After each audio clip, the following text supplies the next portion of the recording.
Welcome to Botanteng Bedista 2015. Here with us now is Czennen Trixter Tamayo, President of Electoral Board.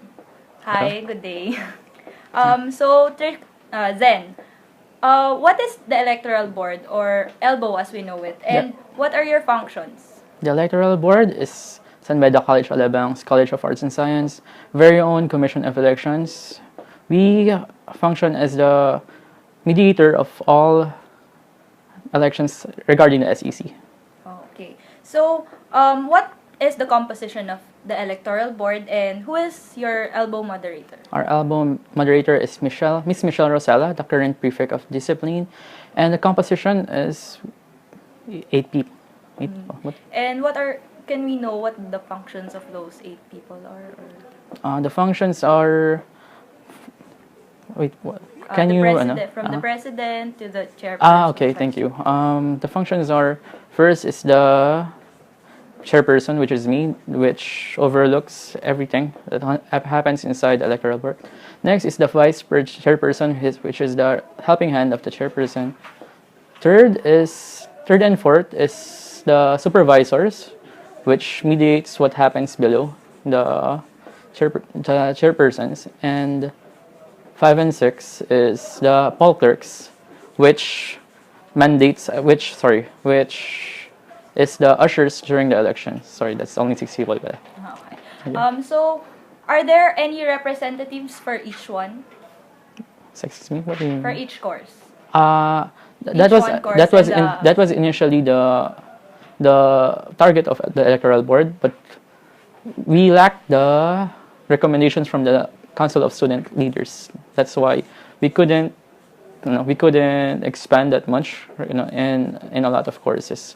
But as we are now, we're actually made up of majority of 3 courses, which is IT, psychology, and accountancy. Okay. How is one able to join ELBO? How do you qualify to be part of ELBO? Actually, that part is being discussed right now. We're still in the process of revising the recruitment phase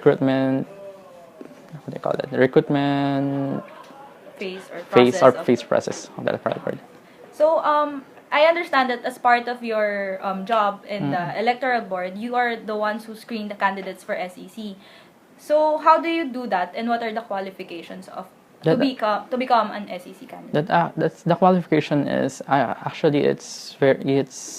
it depends on the position, and we can't really tell you it's classified information na sasabihin namin na are the actual qualifications, because if the public knew that, they could give us false information during interview just to fit the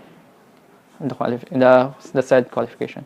But isn't it that the public is supposed to know, because they would want to join the student executive council?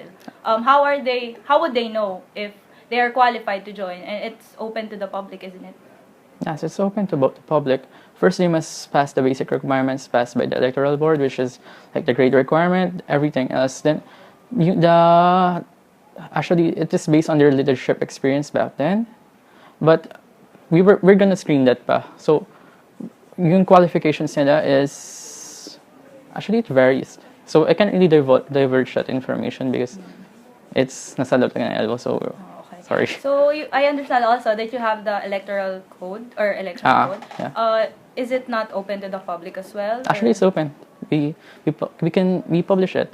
Okay. So can you state the qualifications as written in that electoral code? Because you have the general yung basic, the basic one, yeah.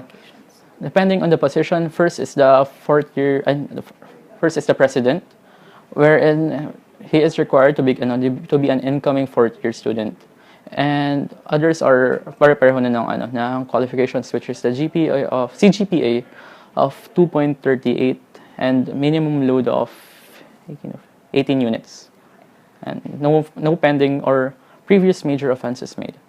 Okay. So, from what I know, you have also amended the electoral code.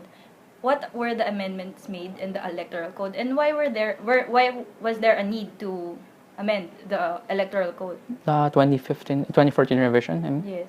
Oh yes, because there are a lot of changes in this coming year. So, like for example, is the actual elections, which sa lumang election code is nakalagay is pen and paper paggamit as the means of voting, which is outdated right now. Which is we are currently using the automated system and minor things like that naman. And what faults we saw back then in the election codes. We've also read beforehand Yeah. the amendments in the electoral code, and it was stated there that the current SEC officer is required to file a leave of absence Yes. if they are running for another position for the coming school year. Yes. Why do you think there is such a need for that? So they can't abuse that power as an SEC to publicize themselves. Like for example, is using the SEC page to promote themselves, which is a very strong thing as a candidate, which is advantage compared to non-SEC members. Okay. So aside from that, are there anything else that we should know that you have revised in the electoral code? The electoral code, not specifically. That's our main amendment. Okay. So this will be the most updated electoral code. For how long is it effective? Effective. It's effective for 2 years, but actually in our election code, there's a transitory provision in the very end of it that says that we can change the election code if we were put in the position where there are cases that are not covered by it. Okay. So can a student file for the disqualification of the candidates? Yes, actually, it's on the election code that any student can file a case, but it should be a written complaint. What are the composites of a disqualification? How can they be disqualified? Actually, there are numerous reasons for a candidate to be disqualified, and I can't really tell every last one of them. There should be at least 50 of them or something like that. So that's not. What is the procedure for disqualifying a candidate? First is you must file a complaint to our moderator, which is Ms. Rosella, and after that you have to. There will be a trial that will happen, and after the trial, there will be a closed-door meeting determining if the accused is guilty or not guilty. And after that, a verdict will be given. So there will be a hearing for the disqualification of the candidate. So, yes. What are the compositions of the hearing? The Electoral Board members, the complainant, the defendant, and our moderator. What is the process or the procedure in that hearing? How will you... First is the accusant, where the accusant presents his side and his evidences. Next is the defendant. And after the defendant is if the accusant has any further appeals, or the defendant. And when no more appeals are to be made, we are to close the case. How long does it take, the hearing? How long does it take? It depends actually. If mabilis naman, if yung candidates and there are no appeals, it can be very fast. But in that hearing, does the faculty have a voting power, or is it No, absolute? it's actually it's stated on our bylaws that it's a closed-door meeting within the Electoral Board. Yes. So the decision is only upon your discretion. Yes, but it is also written sa closed-door meetings na yun is if meron kami moderator doon or kung may gustong pumunta, it's okay. Within faculty.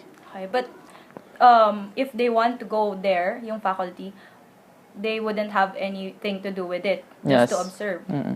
And why do you think na dapat kayo lang yung may power to vote for that hearing? Why do you think that? I mean, isn't it that dapat then equal na votes, not only the Electoral Board?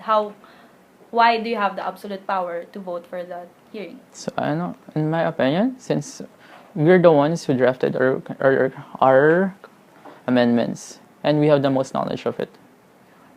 Thank you.